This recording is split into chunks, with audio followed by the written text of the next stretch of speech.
ఈ కీర్తనల గ్రంథం మొత్తం చదువుకోవాలి. మనకి సమయం తక్కువగా ఉంది కాబట్టి నేను మొదటి 2 వచనాలు మాత్రమే చదివాను. వివరించేటప్పుడు ఎట్లాగో మనం చదువుకుంటాం కాబట్టి మొత్తం నేను చదవట్లేదు. ఈ కీర్తనలో మొదటి గ్రంథము మొదటి అధ్యాయంలో మొదటి మాట ఏదైతే ఉందో ఒకసారి దాన్ని గమనించుదాం. అసలు ఈ కీర్తనలు మొదటి నుంచి ఉన్నది మొత్తం 6 వచనాలు అయితే ఈ 6 వచనాల్లో కూడా 2 విషయాలు మనకు అర్థమవుతాయి. రెండు విషయాలు ఏంటంటే, ఒకటి మంచి వాళ్ళ గురించి, రెండోది చెడ్డవాళ్ళ గురించి. చెడ్డవాళ్ళు ఎవరున్నారయ్యా అంటే ఎవరు చెడ్డవాళ్ళు కాదు, అలాగని ఎవరు మంచి వాళ్ళు కాదు. దాని వివరణ కూడా మీకు తర్వాత నేను ఇస్తాను. అంటే మంచి వాళ్ళు ఎవరు అంటే ఇక్కడ నీతిమంతులు ఎవరంటే 2వ వచనంలో యెహోవా ధర్మశాస్త్రం నందు ఆనందించేవాళ్ళు. తర్వాత మొత్తం మనం చదువుకుంటే మనకు అర్థమవుతుంది. దుష్టుల ఆలోచన చొప్పున నడవక, పాపుల మార్గమున నిలువక, ఎవరైతే అపహాసకులు కూర్చుండే చోటను కూర్చోకుండా యెహోవా ధర్మశాస్త్రం నందు ఆనందించుచు దేవరాత్రము దాన్ని ధ్యానిస్తారో వాళ్ళు మంచి వాళ్ళు అవుతారు. వాళ్ళు ఎలా ఉంటారు, ఎలా అభివృద్ధి చెందుతారు, ఎలా ఫలిస్తారో ఇక్కడ 3వ వచనంలో ఉంటుంది. మరి అలాగే మొదటి వచనంలో ఇంకొక మాట ఉంది, దుష్టుల ఆలోచనలు. అంటే దుష్టులు ఉన్నారనే కదా.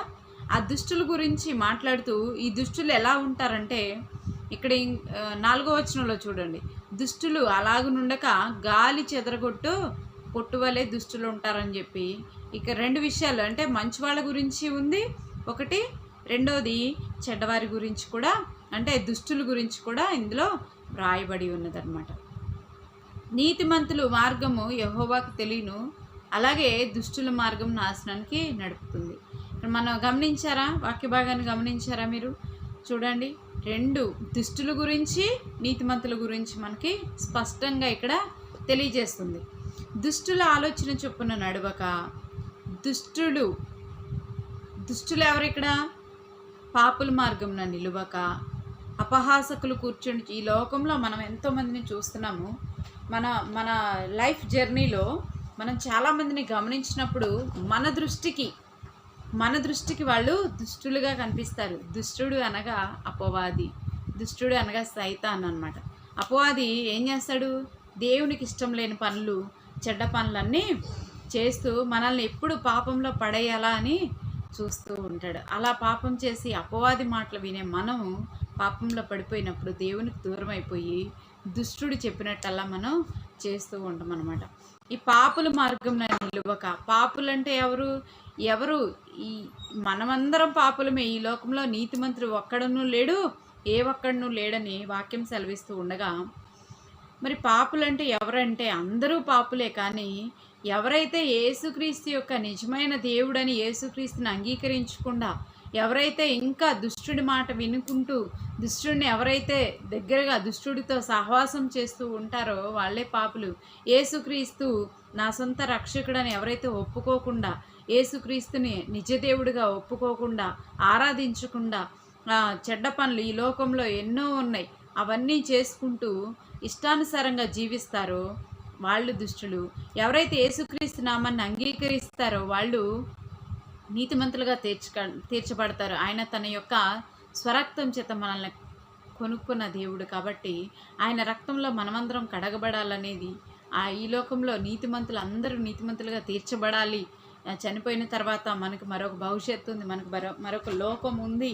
మనమందరం కూడా ఎవరము అంటే పరసంబంధులం. ఈ లోకంలో ఉన్న ఈ జీవితం అనేది శాశ్వతం కాదు. ఈ జీవితం ఉన్నంత వరకు కూడా, మనలో జీవాత్మ ఉన్నంత వరకు మన క్రియలు, మన మాటలు, మన చూపులు, ఆలోచనలు, తలంపులు, ప్రవర్తన సమస్తంలో కూడా దేవునికి ఇష్టమైనదిగా ఉండాలి. ఈ ఆత్మ మనలో నుంచి వెళ్ళిపోతే మనం ఏం చేయలేము, ఒట్టి కట్టే మిగులుతుంది. ఆ తదుపరి మనం దేవుని ఎత్తబడే గుంపులో మనం ఉంటామో ఉండమో మనకు తెలియదు. మన జీవితాన్ని బట్టి, మన ప్రవర్తన బట్టి, మన మాటలను బట్టి, మన నడవడికను బట్టి. అంత మాత్రమే కాదు, ఒక వ్యక్తి తన జీవిత కాలంలో యేసుక్రీస్తు నామాన్ని అంగీకరించకుండా, యేసుక్రీస్తుని తెలియకుండా, నిజదేవుడు ఎవరో తెలియకుండా, స్వరక్షకుడుగా అంగీకరించకుండా, బాప్తిస్మం తీసుకోకుండా ఒక మంచి వ్యక్తిగా ప్రవర్తన, మాట, చూపులు, ఆలోచనలు, తలంపులు సమస్తము కూడా మంచివై ఉన్నంత మాత్రాన ప్రయోజనమేమీ లేదు నా ప్రియ దేవుని బిడ్డ. ఎందుకంటే ఈ లోకంలో మనం జీవిస్తున్నప్పుడు ఎక్కడో ఒక చోట ఏదో ఒక సందర్భంలో మనసులోనైనా పాపం చేస్తాం, మనసులోనైనా ఎక్కడో ఒక చోట మనం తప్పుగా ఆలోచిస్తాం. కాబట్టి మనం అందరం కూడా పాపులమే. మనం మన మన పాప భారానికి మనం చేస్తున్న పాపానికి శిక్ష విధించాలి అంటే మనం ఎప్పుడో చచ్చిపోయే వాళ్ళం అందరం కూడా. మరొక జీవితం అనేది మనకి ఉండేది కాదు. కానీ దేవుడు తన ప్రియమైన కుమారుని లోకానికి పంపించి మనల్ని, మన పాప భారాన్ని మనం శిక్షిస్తే మనం బ్రతకలేమని, మనం ఆ శిక్షను భరించలేం, తట్టుకోలేమని, ఆ శిక్ష అంతా కూడా, ఈ లోకంలో ఉన్న శిక్ష మొత్తం కూడా ఆయన ఒక్కడే భరించాడు. ఎవరైతే ఇప్పుడు ఆ నామాన్ని అంగీకరిస్తారో వాళ్ళు నీతిమంతులుగా తీర్చబడతారు. ఎవరైతే అంగీకరిస్తారో వాళ్ళు యెహోవా ధర్మశాస్త్రం నందు ఆనందిస్తారు. దివారాత్రము కూడా ఈ వాక్యాన్ని వారు ధ్యానించాలి. అప్పుడు ఎవరైతే ఈ వాక్య ప్రకారం జీవిస్తూ, వాక్యాన్ని ధ్యానిస్తూ నిత్యము దేవునితో అనుబంధం కలిగి ఉంటారో వాళ్ళు నీటి కాలువ ఎవరను నాటబడినది ఆకు వాడక తన కాలం మందు ఫలమిచ్చి చెట్టు వలె ఉంటారంట. నీటి కాలువలో ఎవరన్నా నాటబడిన ఆకు వల్ల ఆ చెట్టు ఎలా ఫలిస్తుంది? నీటి కాలువ పక్కన దానికి ఏ కొదువ ఉండదు. ఎండాకాలం కూడా సమృద్ధిగా ఉంటుంది, ఎండిపోదు. ఎండాకాలం నీడనిస్తుంది మనుషులకి. తన కాలమందు ఏ కాలంలో తను ఏ ఫలాలు ఫలిస్తుందో అవి తన కాలమందు ఫలిస్తూ ఉంటుంది. అనేక మందికి ఉపయోగకరంగా ఉంటుందన్నమాట. ఆ మొక్క వల్ల ఎవరికి నష్టం ఉండదు. ఎప్పుడు కూడా చిగురించి పచ్చగా కలకల్లాడుతూ ఉంటుంది ఆ మొక్క. మీరు గమనించారా? మన లైఫ్లో మనం పొలాల్లో పనులు చేసేటప్పుడు ఎన్నోసార్లు మనం చూస్తుంటాం. కాలువ గట్ల మీద, చెరువు గట్ల మీద ఎన్నో చూసుంటాం. వాటిని చూసినప్పుడన్నా మీకు దేవుడు ఒక్కసారైనా గుర్తొస్తాడా? ఒక్కసారన్నా ఎండలో పడి చాలా దూరం ప్రయాణం చేసిన తర్వాత ఎక్కడైనా నీరు దొరికితే బాగుండు, కాస్త వాటర్ దొరికితే బాగుండు, తాగి సేద తీరుదాం అనుకుంటామే. ఆ సమయంలోనైనా దేవుడు గుర్తురాడా మనకి? తప్పకుండా గుర్తొస్తాడు. అంటే అప్పుడు ఆ చెట్లని చూసి కూడా తన కాలమంతా తను ఫలిస్తుంది. అంటే ఏంటంటే తన యొక్క బాధ్యతని, తన దేవుడు చెప్పినటువంటి ఆ పనిని తను చేసుకుంటూ పోతుంది మొక్క. అది కూడా దేవుని మాట వింటుంది. దీవారాత్రము ఎవరైతే దేవుని వాక్యాన్ని ధ్యానిస్తారో వాళ్ళు ఫలమిచ్చి చెట్టు వలె, అంటే ఎప్పుడు కూడా ఏమీ కొదువ లేకుండా సకల సమృద్ధి కలిగి, దేని గురించి కూడా చింతపడకుండా, అమ్మో ఇప్పుడే చచ్చిపోతే నా పరిస్థితి ఏంటి, నా కుటుంబం పరిస్థితి ఏంటని ఆలోచిస్తారు. ఎంతసేపు కుటుంబం పరిస్థితి ఇవన్నీ ఏమైపోతే ఇదే ఆలోచిస్తారు. కానీ చచ్చిపోతే నాకు పరలోక రాజ్యం వస్తుందా రాదా, నేను దేవునితో కలిసి ఉంటానా లేదా, మరి దేవుని రాకడ సమయంలో మరి దేవునితో పాటు ఎత్తబడే గుంపులో ఉంటానా లేనా అని ఒక్కసారైనా మనం ఆలోచించుకుంటున్నామా?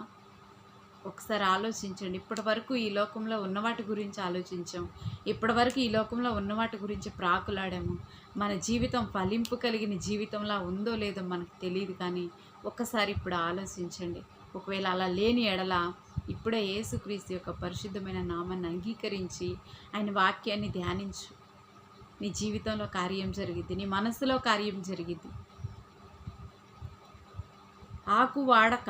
ఆకు వాడిపోదు, తన కాలమందు నిత్యము ఆకు వాడక, అంటే రాలిపోయే ఆకులు రాలిపోతూ ఉంటాయి, మళ్ళీ ఆ చెట్టు చిగురిస్తూ ఉంటుంది, తన కాలంలో ఫలాలు ఫలిస్తూ ఉంటుంది. అతడు చేయనిదంతయు సఫలమగును. ఆ చెట్టు ఎలాగ చిగురిస్తుందో, ఆ చెట్టు ఎలాగ ఎండిపోకుండా నిత్యము పచ్చగా కలకల్లాడుతూ ఉంటుందో, ఆ చెట్టు తన కాలమందు ఫలాలు ఎలా ఇస్తుందో, యెహోవా నామాన్ని అంగీకరించి ఆయన యొక్క ధర్మశాస్త్రాన్ని, ఈ బైబిల్ వాక్యాన్ని ఎవరైతే నిత్యము ధ్యానిస్తూ దేవునితో అనుబంధం కలిగి ఉంటారో వాళ్ళు గొప్ప ధన్యులు అవుతారు. అంత మాత్రమే కాదు, వాళ్ళు ఏం చేసినా అందులో విజయాన్ని దేవుడు ఇస్తాడన్నమాట. కాబట్టి మనం ఎలా ఉండాలంటే నిత్యము వాక్యాన్ని ధ్యానించేవారిగా ఉండాలి. ఒక బ్రదర్ ఉన్నారు, ఆ బ్రదర్ చెప్తారు, స్వామన్న బాగా చెప్తారు, అన్న వాక్యం ఇష్టపడని వాళ్ళు ఎవరు ఉండరు అన్న చెప్తున్నారు. పర్సనల్గా దేవుని వాక్యాన్ని ధ్యానించే వాళ్ళగా మనం ఉండాలంట. మనం పర్సనల్గా కొంతమంది మనుషులతో మాట్లాడుతూ ఉంటాం. పర్సనల్గా ఉండటానికి కొంతమంది ఇష్టపడుతూ ఉంటారు, అందరిలో ఉండటానికి ఇష్టపడరు. భార్యాభర్తలు అయితే వాళ్ళిద్దరే ఉండాలి, పిల్లలైతే వీళ్ళే ఉండాలి, అట్లా ఉంటారు కదా. అదే ఆ సమయం ఓకే, కుటుంబంతో గడపడం తప్పు కాదు, అదే ఓకే. కానీ ఒంటరిగా ఉన్నప్పుడు చాలాసార్లు ఫోన్లో వీడియోలు చూస్తుంటాం, టైంపాస్కి ఫేస్బుక్ చూస్తుంటాం, అన్నీ చూస్తుంటాం కదా. ఆ సమయాన్ని దేవునితో గడిపితే ఎంత బాగుంటుంది. ఎందుకంటే మనం అందరం కూడా దేవుని వాక్యాన్ని బోధించవలసిన వారమై ఉన్నాం. యేసుక్రీస్తు నామాన్ని అంగీకరించిన ప్రతి ఒక్కళ్ళు కూడా ఆయన నామాన్ని ప్రకటించవచ్చు. ఆ హక్కు మనది, ఆ పౌరసత్వం మనది. ఎందుకంటే దేవుని బిడ్డలం మనం. కాబట్టి అలా అతడు చేయనిదంతయు కూడా సఫలమవుతుందంట.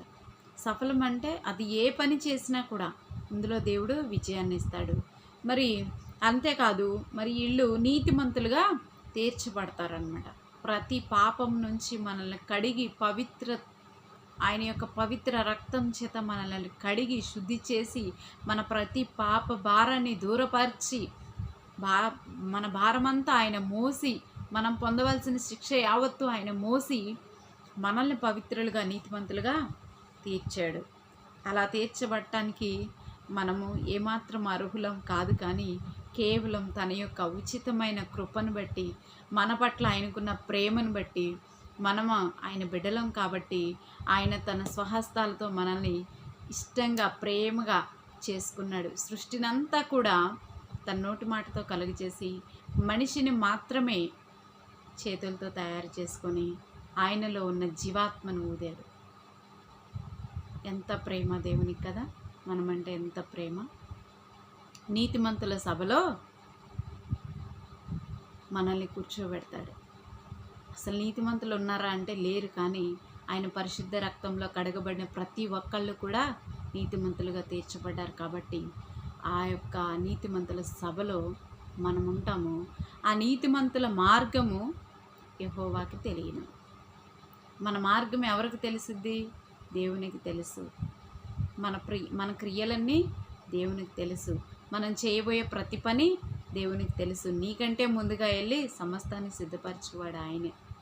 కాబట్టి ఆయనకు అన్నీ తెలుసు. కాబట్టి మనం ఎలా ఉండాలంటే నీతిమంతులుగా ఉండాలి. మరి నీతిమంతులుగా ఉండాలంటే ఏం చేయాలంటే యేసయ్య నామాన్ని అంగీకరించాలి. మరి యేసయ్య నామాన్ని అంగీకరించడానికి యేసయ్య గురించి నీకు తెలియదు కదా. ఎవరన్నా చెప్తే వింటున్నావా? ఒక్కసారి వాక్యం చదువు, ఒక్కసారి బైబిల్ చదువు. పాపులు దుష్టుల మార్గంన దుష్టుల ఆలోచన చొప్పున నడవద్దు. నువ్వు నీతిమంత్రాలువి, నువ్వు యేసుక్రీస్తు నామాన్ని అంగీకరించుకున్నావు, నువ్వు నీతిమంత్రాలుగా తీర్చబడ్డావు. తీర్చబడిన నీవు ఒక అవిశ్వాసి సలహాలు ఎందుకు తీసుకోవాలి? నువ్వు విశ్వాసివి. నువ్వు యేసుక్రీస్తు నామాన్ని అంగీకరించినప్పుడు దేవుని నిర్ణయం ప్రకారం, దేవుని చిత్త ప్రకారం నీ జీవితాన్ని కొనసాగించకుండా, వాక్యాన్ని ధ్యానించకుండా, మళ్ళీ దుష్టుడు ఆలోచన చొప్పున మనం ఎందుకు నడవాలి? పాపుల మార్గంలో ఎందుకు నిలవాలి? పాపుల మార్గంన అంటే వాళ్ళు ఈ దారిలో వెళ్తున్నారని తెలిసి కూడా ఆ దారిలో వెళ్తారు. దొంగతనం చేయకూడదు, తప్పే. నా స్నేహితులు వెళ్తున్నారుగా, వాళ్ళతో పాటు వెళ్తున్నా. నేను చేయను, నేను దొంగతనం చేయను. వాళ్ళు వెళ్తున్నారు కాబట్టి జస్ట్ నేను కూడా వెళ్తున్నా అంతే, పక్కన ఉన్నా అంతే.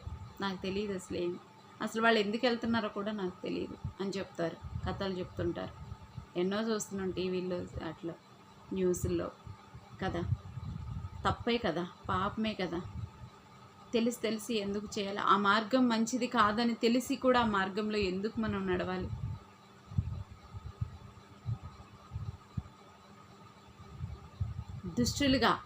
దుష్టుల మార్గాన్ని నడుస్తున్నప్పుడు మనం కూడా చివరికి దుష్టులాగే అయిపోతాం.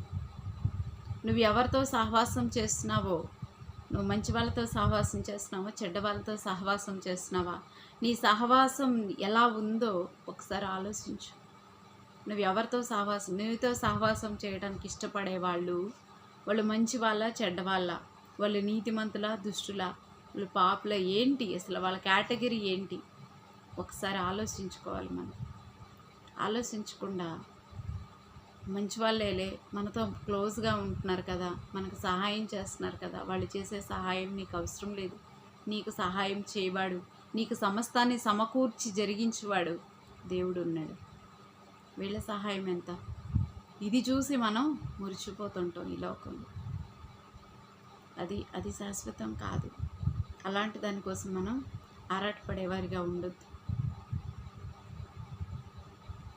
గాలి చెదరగొట్టు పొట్టుబలే ఉంటారు చివరికి.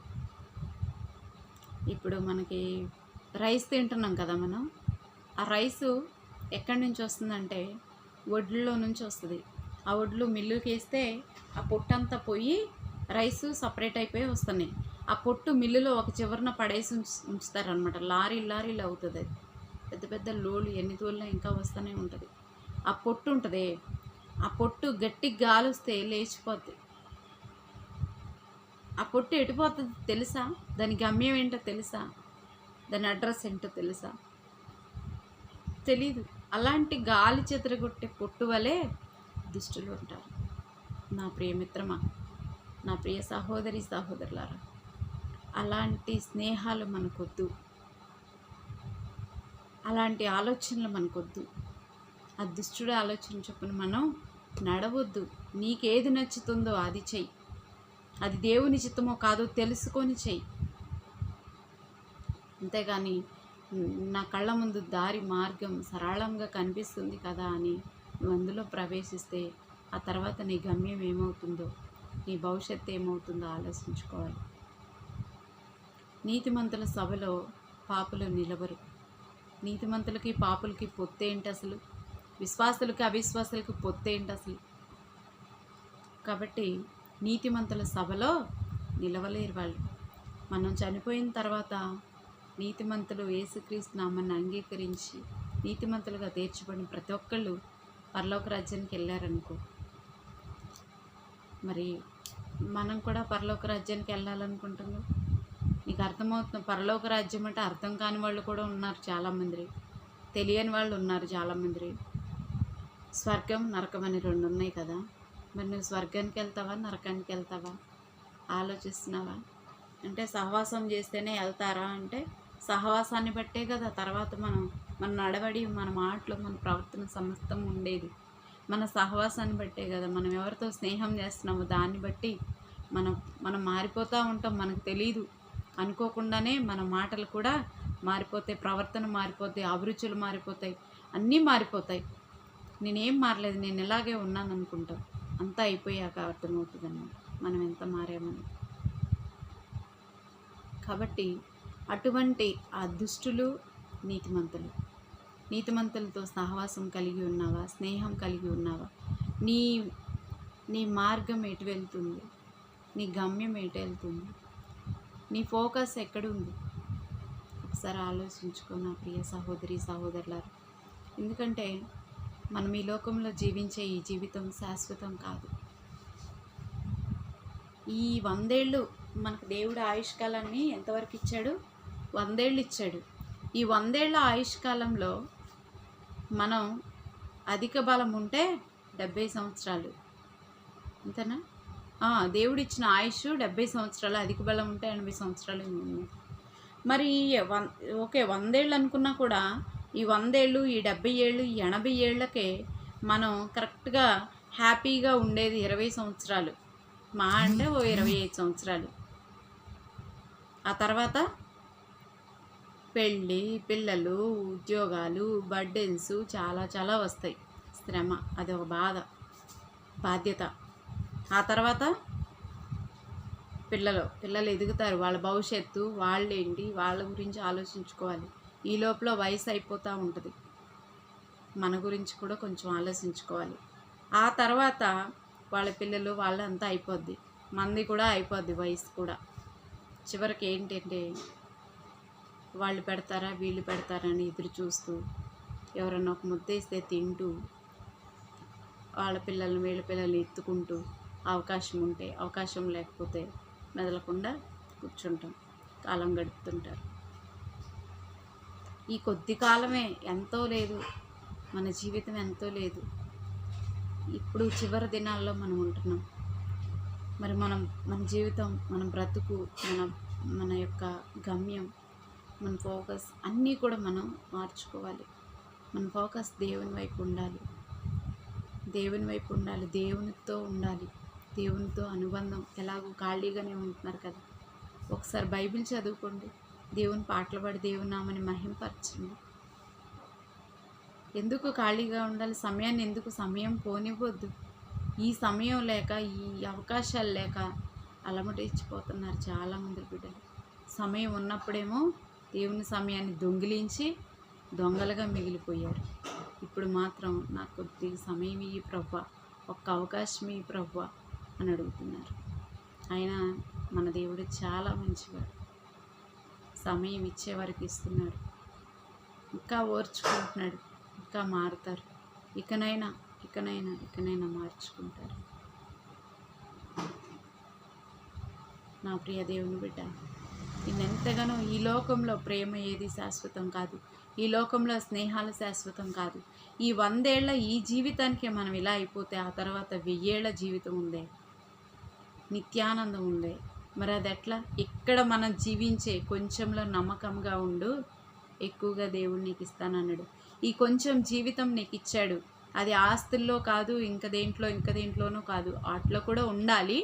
కానీ ఈ కొంచెం జీవితంలో నువ్వు నమ్మకంగా దేవునికి యథార్థంగా దేవునికి ఇష్టమైన బిడ్డగా నువ్వు ఉంటే 1000 ఏళ్ల జీవితం నీకు ఆనందకరంగా సాగితే ఆ తర్వాత మొత్తం నిత్య ఆనందము దేవునితోనే. అక్కడ ఆకలి ఉండదు, దప్పిక ఉండదు, అంత ఆనందంగా ఉంటుంది. మరి ఏ జీవితం నీకు కావాలి? నువ్వు ఎలా ఉన్నావు? నువ్వు ఎత్తగబడే గుంపులో మనం ఉంటేనే ఆ తర్వాత జీవితం, ఆ తర్వాత మనకి ఏదైనా జరుగుద్ది. తీర్పు దినాల్లో దేవుని ఎదుట మనం నిలువబడేవారిగా ఉండాలి కదా. లెక్క ఎక్కడి నుంచో స్టార్ట్ అవ్వదు. అక్కడి నుంచి వచ్చి నా ఇంటి దాకా వచ్చే లోపు నేను సర్దుకోవచ్చులే అనుకుంటారు, కానీ నీ ఇంటి నుంచే లెక్క స్టార్ట్ అవుద్ది, నా ఇంటి నుంచే లెక్క స్టార్ట్ అవుద్ది. పరిస్థితి ఏంటి? ఆలోచించండి. నీ కొరకు, నా కొరకు మనం పాపులుగా ఉన్నాం. మనల్ని మనం చేసిన పాపాలకు శిక్షిస్తే ఎప్పుడో చచ్చిపోవలసిన వారం మనం బ్రతకలేము, మనం తట్టుకోలేము అసలు. కానీ నా ప్రియ దేవుడు, మన దేవుడు మంచి దేవుడు. ఆయనకు మనమంటే చాలా ఇష్టం. తన స్వహస్తాలతో ఇష్టంగా ఎంతో ప్రేమగా తను తయారు చేసుకున్నాడు మనల్ని.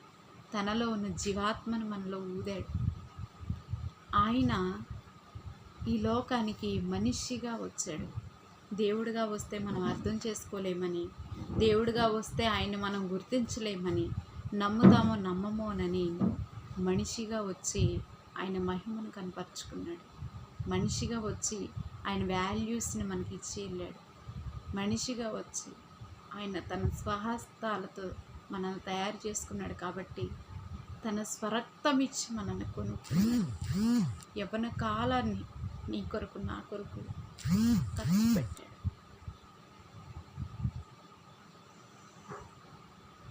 ఈ లోకంలో మనం మన యవ్వనాన్ని ఆయన కొరకు కొంచెం కూడా ఖర్చు పెట్టం. మనం ఎంజాయ్మెంట్లు, మన పనులు మనం చూసుకుంటున్నాం. కానీ ఆయన నీ కొరకు, నా కొరకు మాత్రమే వచ్చాడు. తన యవ్వన కాలం అంతా కష్టపడ్డాడు, శ్రమించాడు, మన కోసమే తన ప్రాణం ఇచ్చాడు. మనం పాపులుగా ఉన్నప్పుడే మనం ఆయన అంగీకరించలేదు. అప్పటికి మనం ఇంకనూ పాపులుగా ఉన్నప్పుడే, నువ్వు ఇంకనూ శత్రువులుగా ఉన్నప్పుడే ఆయన తన స్వరక్తం ఇచ్చి, తన యవ్వన కాలపు రక్తాన్ని ఇచ్చి మనల్ని కొనుక్కున్నాడు. మన కోసం ఆయన శ్రమలు పొందాడు, బాధను భరించాడు. కాలుకు ముళ్ళు కుచ్చుకుంటేనే మనం తట్టుకోలేమే. శీలలు కొట్టాడు, మనం చేసిన పాపాలకు శీలలు కొట్టారు. మన ఆలోచనలకి ఆయన తలకి ముళ్ళ కిరీటం పెట్టారు. ఒక్కసారి జ్ఞాపకం చేసుకో ఆయన పొందిన శ్రమలను. ఒక్కసారి ఆయన చేసిన త్యాగాన్ని జ్ఞాపకం చేసుకో. ఎవరి కోసమో కాదు నా ప్రియ అన్నయ్య, చెల్లి, అక్క, తమ్ముడు, నీ కోసం, నా కోసం ప్రాణం పెట్టాడు నా యేసయ్య. ఒక్కసారి ఆయన గురించి ఆలోచించు. ఒక్కసారి నీ జీవితాన్ని మార్చుకో, నీ ప్రవర్తన మార్చుకో, నీ ఆలోచనలు మార్చుకో, నీ చూపులు మార్చుకో, నీ తలంపులు మార్చుకో, నీ స్నేహాలు మార్చుకో, నీ సమస్తాన్ని మార్చుకో. ఒక్కసారి దేవుణ్ణి అంగీకరించు. నువ్వు అంగీకరించి ఉంటే నీలో ఉన్న నిర్లక్ష్యాన్ని తీసివేసి ఆయన నీ కొరకు ఇంకా చేతులు చాచి ఎదురు చూస్తున్నాడు. మనం ఎన్నిసార్లు తప్పిపోయినా తిరిగి తను చేర్చుకుంటున్నాడు మనల్ని. నిన్ను చేర్చుకోవడానికి యేసయ్య 2 చేతులు చాపి ఎదురు చూస్తున్నాడు. వెళ్ళు, యేసయ్య దగ్గరికి రా, యేసయ్యను అంగీకరించు, నమ్ము. నిత్యరాజ్య వారసత్వానికి నువ్వు వారసుడివి, వారసురాలివి. దాన్ని పోగొట్టుకోవద్దు. ఆ నిత్యానందాని కోసం ఈ లోకంలో ఎన్ని శ్రమలు మనం పడినా బాధ లేదు, కానీ ఈ శ్రమలన్నీ కూడా ఎన్నతగినవి కాదని ఎంచుకొని ఈ జీవితంలో నువ్వు యేసయ్యను నమ్మి ఆ ధన్యతను పొందుకో. దేవుని వాక్యాన్ని చదువు, ధ్యానించు. ధన్యురాలుగా, ధన్యుడవుగా. మీరందరూ కూడా, మీరు, నేను అందరం కూడా, మనమందరం కూడా యేసయ్యను అంగీకరించి ఆయనకి ఇష్టమైన బిడ్డలుగా మనం జీవిస్తూ ఎత్తబడే గుంపులో ఉండాలి. నిత్యానందం మనం పొందుకోవాలని, ఆ పరలోక రాజ్య పట్టణంలో మనమందరం కూడా దేవుని వారసులుగా, దేవుని పిల్లలుగా ఉండాలని, నీ కుటుంబం, నా కుటుంబం, మనమందరం కూడా, ఈ లోక నివాసులందరూ కూడా ఆయన సన్నిధిలో ఉండాలనేది ఆయన చిత్తం, ఆయన కోరిక అయి ఉన్నది. ఆ కోరిక నెరవేర్చే బిడ్డలుగా మనం ఉండాలి. నీ తల్లిదండ్రులు ఈ లోకంలో వాళ్ళు కన్నా కలలకే నువ్వు వాళ్ళ కళలు సాకారం చేయాలని చూస్తున్నావే, మరి దేవుడు అంతకంటే గొప్పవాడు కదా, అంతకంటే మంచివాడు కదా, నీకోసం ప్రాణం ఇచ్చాడు కదా. ఆయన గురించి ఒక్కసారి ఆలోచించవా? ఇప్పుడు కూడా ఆయన చెప్పేది నీకోసమే, నువ్వు నిత్య నరకాగ్నిలో పడకూడదు అనే చెప్తున్నారు. కాబట్టి మనమందరం కూడా ఆయన మాట వినాలని కోరుకుంటూ, దేవునికి ఇష్టమైన బిడ్డలుగా మనమందరం జీవించాలని, అందరం కూడా ఎత్తబడే గుంపులో ఉండాలని కోరుకుంటూ, అలా అందరూ కూడా జీవించాలని మనస్ఫూర్తిగా ప్రార్థించుకుంటూ నేను ఈ వాక్యాన్ని ముగిస్తున్నాను. చిన్న ప్రార్థన చేసుకొని ముగించుకుందాం. పరిశుద్ధమైన తండ్రి, ప్రేమ నమ్మకం గల దేవా, నీ వందనాలు, స్తోత్రాలు చెల్లించుకుంటున్నాను. నా ప్రభువా నాయన, ఇప్పటి వరకు మరి పాటల ద్వారా, వాక్యం ద్వారా మీరు మహిమ పొంది ఉన్నారు. నీకు స్తోత్రాలు తండ్రి. నా ప్రభువా అయా తండ్రి, నాయన ఈ దినాన ప్రభు, ఈ సమయంలో ప్రభువా చిన్న వాక్యాన్ని మేము ధ్యానించుకోవడానికి అయ్యా, మరి మేము పాపులుగా ఉండకుండా, దుష్టులుగా ఉండకుండా అయా నీతిమంతులుగా మేము జీవించాలని మీరు మాకు తెలియచేశారు. ప్రభువా నీకు స్తోత్రాలు, స్తుతులు చెల్లించుకుంటూ వాక్యం వింటున్న ప్రతి బిడ్డను కూడా మీరు జ్ఞాపకం చేసుకోండి. కూడి ఉన్న ప్రతి బిడ్డను కూడా మీరు జ్ఞాపకం చేసుకోండి. అయా తండ్రి నాయన నీకు స్తోత్రాలు తండ్రి, స్తుతులు. ఏకీభవించిన ప్రతి బిడ్డను మీరు జ్ఞాపకం చేసుకోండి తండ్రి. నాయన నీకు స్తుతులు, స్తోత్రాలు చెల్లించుకుంటూ ప్రతి ఒక్కరిని నీ చిత్తులకు అప్పగించుకోండి. ఈ చిత్త ప్రకారం మీకు ఇష్టమైన బిడ్డలుగా మేమందరం జీవించాలనేది నీ కోరిక, నీ చిత్తమై ఉండగా, నీ చిత్త ప్రకారం, నీ చిత్తాన్ని నెరవేర్చేవారిగా, వాక్య ప్రకారం జీవించేవారిగా మేమందరం ఉండాలని నాయన నేను కోరుకుంటూ, నాయన నీ పాదాలు పట్టుకుంటూ ప్రతి బిడ్డను నీ చేతులకు అప్పగించుకుంటూ నీ నామానికి మాత్రమే మహిమకంతా ప్రభావాలు ఆరోపిస్తూ యేసయ్య పరిశుద్ధమైన నామములో ప్రార్థించి అడిగి వేడుకుంటున్నాను తండ్రి. ఆమేన్. ఆమేన్. ఆమేన్.